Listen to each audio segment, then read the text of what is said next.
चलिए आपको बताते हैं कि आज इन देवलीमा के एपिसोड में क्या दिखाया गया।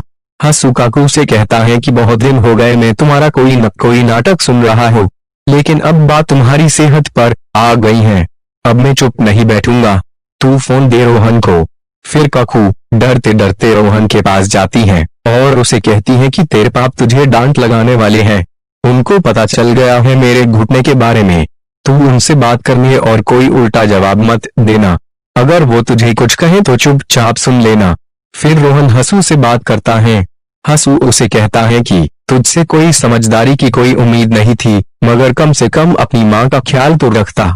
तू उससे ऑफिस में काम करवा रहा है, उससे सिलेंडर उठवा रहा है, उसकी उम्र का सेहत का कुछ तो सोच लेता। फिर रोहन गुस्से में जवाब देता है कि हाँ, मैं नहीं रखता उनका ध्यान, नहीं करता उनकी केयर, मैं यूजलेस हूँ, यही कहना चाहते हैं ना आप। फिर हसू कहता है कि बहुत अकड़ दिख रहा है। क्या तुझे ये भी पता था कि तेरी माँ को आर्थराइटिस की प्रॉब्लम सालों से है?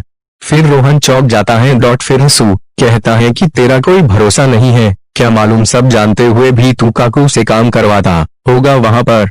तभी रोहन गुस्से में कहता है कि अगर आपको ये सब पता था तो आपने क्यों ट्रैवल करने दिया माँ को, आप रख लेते न उनका ख्याल। इस पर हसू कहता है कि इतने सालों से मैंने उसका ख्याल रखा था, पर उसकी तेरे पास आने की जिद के कारण मैंने उसे तेरे पास बैंगलोर भेज था, क्योंकि उसे तेरी फिक्र थी। और अकेले इसलिए भेज क्योंकि अगर मैं साथ आता तो मेरी दुकान कौन चलाता। फिर हसू कहता है मैंने काकू का तेरे पास भेजकर बहुत बड़ी गलती कर दी और अब मैं अपनी ये गलती सुधारना चाहता हूँ। तू काकू को वापस मेरे पास भेज दे। तभी रोहन गुस्से में कहता है कि है ठीक है, मैं माँ को आपके पास भेज रहा हूँ, और फोन रख देता है।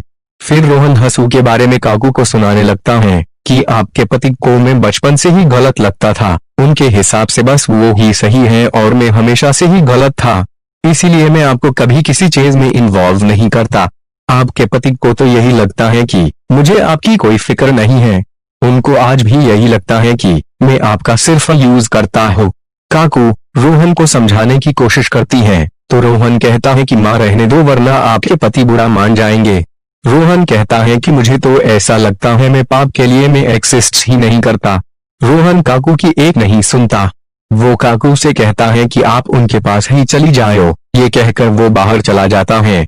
ये सब सुनकर काकू बहुत रोने लगती है और सोचती है कि एक बोलता है तेरा पति और दूसरा बोलता है कि तेरा बेटा, इन दोनों का आपस में बाप और बेटे का रिश्ता कब बनेगा क्या पता।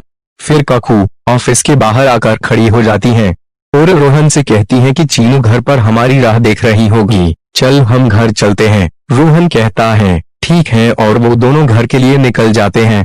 घर पहुंचकर काकू को पता चलता है कि चीनू घर पर नहीं है और वो रोहन को उसे फोन करने को कहती है। तभी वहां चीनू आ जाती है। फिर काकू चीनू से पूछती है कि तू ऑफिस भी नहीं आई थी तो तू कहाँ थी। चीनू जवाब देने ही वाली होती है तभी बेल बजती है और कोई आ जाता है।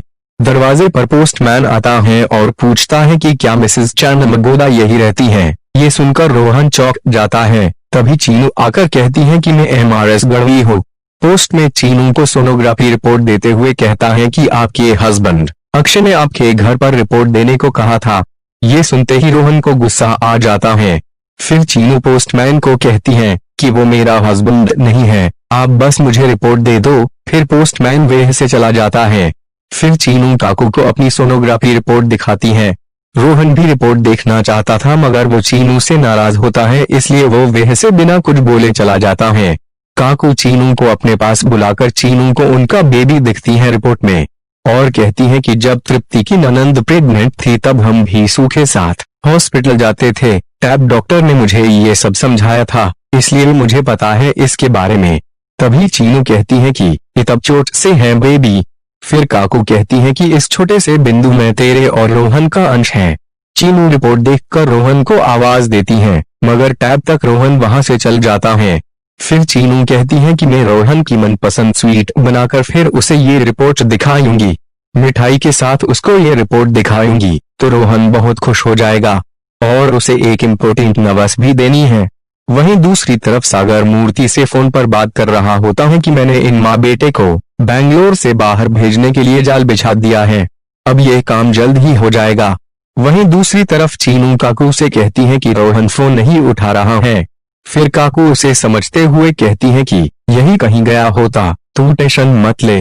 फिर काकू चीनू को समझाते हुए कहती है कि हम जिससे प्यार करते हैं उसके साथ हमारा प्यार वाला झगड़ा चलता है रहता है। जब हक से एक दूसरे के साथ प्यार करते हैं तब हक से एक दूसरे को तकलीफ भी देते हैं, जैसे रोहन तुझे अभी तकलीफ दे रहा है।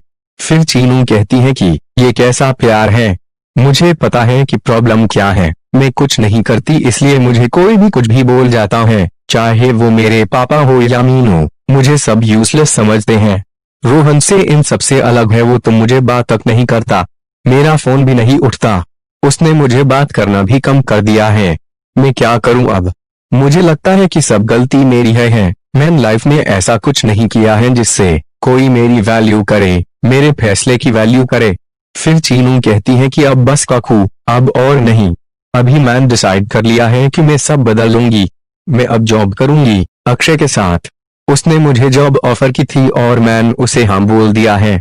काकू ये सुन के उसे शाबाशी देती हैं और कहती हैं कि ये तो बहुत अच्छी खबर है। काकू के मुंह से ये सुनकर चीनू चौंक जाती है और काकू से पूछती है कि क्या आपको बुरा नहीं लगा ये सुनकर? आपका बेटा रोहन अक्षय से नफरत करता है और मैं उसके साथ ही काम करने वाली हूँ। काकू कहती है कि अगर रोहन मेरा बेटा है तो तू भी तो मेरी बेटी है। अगर बेटे को अपनी मर्जी का काम करने की आजादी है तो एक बेटी को भी है, ये तेरा हक है। तू बहुत तरक्की करेगी और जो लोग तेरा दिल दुखाते हैं वो कुछ ही समय बाद तेरे आगे पीछे घूमेंगे। तू होनहार है, काबिल है, ये बात दुनिया को बता दे। तू मेरी बेटी है, बेटे से कई गुना बढ़कर है तो मेरे लिए। चीनू काकू को गले लगाकर रोने लगती है। फिर काकू उसे प्यार से खाना खिलाती है। चीनू काकू का हाथ चूम लेती है। फिर रात को रोहन घर आता है और उसकी नजर सोनोग्राफी रिपोर्ट पर पड़ती है। वो रिपोर्ट खोलकर देखता है और मन ही मन खुश हो रहा होता है। तभी काकू वह आकर कहती है कि मेरी आंखों से देख, तेरा बच्चा बिल्कुल तेरे जैसा है। नाक चीनू जैसे हैं, गाल तेरे पाप जैसे हैं, मोटे मोटे। तभी रोहन कहता है कि और आपके जैसा क्या दिखता है बेबी में?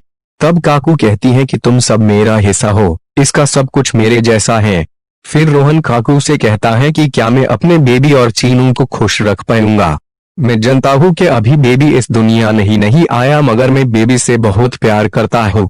फिर काकू उसे छेड़ते हुए कहती है कि वे बेटा जी वे, अब समझ आया तुझे कि तेरे पापा कितना प्यार करते हैं तुझे। रोहन कोई जवाब नहीं देता और सोच में पड़ जाता है। फिर रोहन काकू की गोद में सर रखकर लेट जाता है। फिर काकू उसे कहती है कि सब ठीक हो जाएगा, तू टेंशन मत ले। अब तो चीनू भी नौकरी करना चाहती है। इतने में ही काकू देखती है कि रोहन सो चुका होता है और उसकी बात नहीं सुन पाता। वहीं वासु उसके घर के नौकरों को किसी बात पर सुना रही होती हैं। तभी मूर्ति वह आ जाता है और वासु को सुनाने लगता है कि तुम तो अपना सभी टाइम और दिमाग इन नौकरों में हो वेस्ट करो। दुनिया में क्या हो रहे हैं उससे तुमको कोई लेन देना नहीं है। मूर्ति कहता है कि तुम यह नौकरों से हिसाब मांग रही हो और वह रोहन और उसकी माँ ने नया बिजनेस स्टार्ट कर दिया है।